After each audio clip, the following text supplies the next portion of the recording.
Il y a quelques années, j'ai fait une pause dans mes études pour partir un peu à l'aventure avec un ami au Brésil.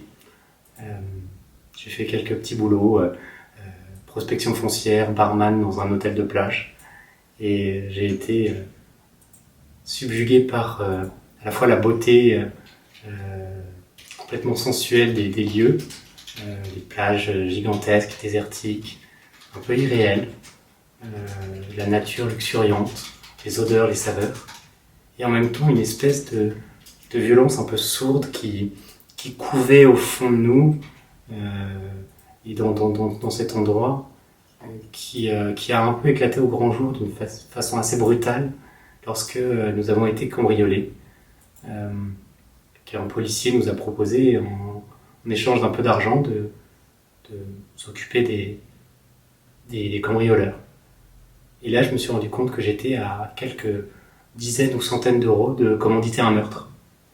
Je me suis vraiment... là, je tenais la matière du roman. Comment moi, un Parisien sans histoire, assez respectueux des normes, je pouvais, d'une seconde à l'autre, devenir un meurtrier.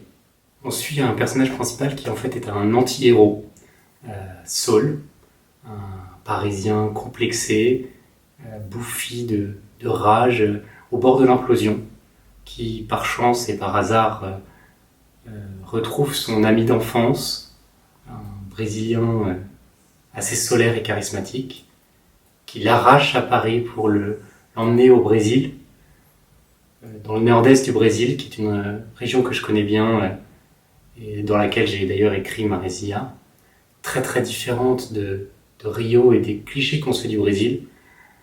C'est un mélange de plages gigantesques, un peu désertiques, et justement de déserts qu'on appelle le sertão, des paysages arides à la mexicaine. On suit ces deux personnages et on se concentre sur la quête de Saul, qui est à la fois une quête de beauté, d'apaisement, et en même temps, de façon complètement contradictoire, au fil de son ascension là-bas, des mains tendues et des opportunités qu'il y trouve, Saul va devenir de plus en plus mauvais et violent. On le voit s'avilir progressivement à mesure qu'il s'élève socialement. À la Marésia, moi, ça a été une passion. Dès mes premiers jours au Brésil, sur la plage, je vois cette espèce de brouillard, alors qu'il fait 30 degrés, qui nimble les vagues d'une vision complètement irréelle et onirique. J'ai découvert un peu plus tard que la Marésia, c'était aussi ce qui fait que n'importe quel objet en métal, n'importe quel objet électronique, sur le littoral, dans le nord-est en tout cas, finit rouillé de l'intérieur en très peu de temps. Rien ne dure, tout finit rongé. Cette ambivalence, elle se retrouve dans la vie et dans l'évolution de mon personnage. Je crois qu'en fait, si je croisais Saul dans la rue, le Saul qui est celui qu'on connaît jusqu'au dernier chapitre en tout cas, j'aurais envie de lui casser la figure.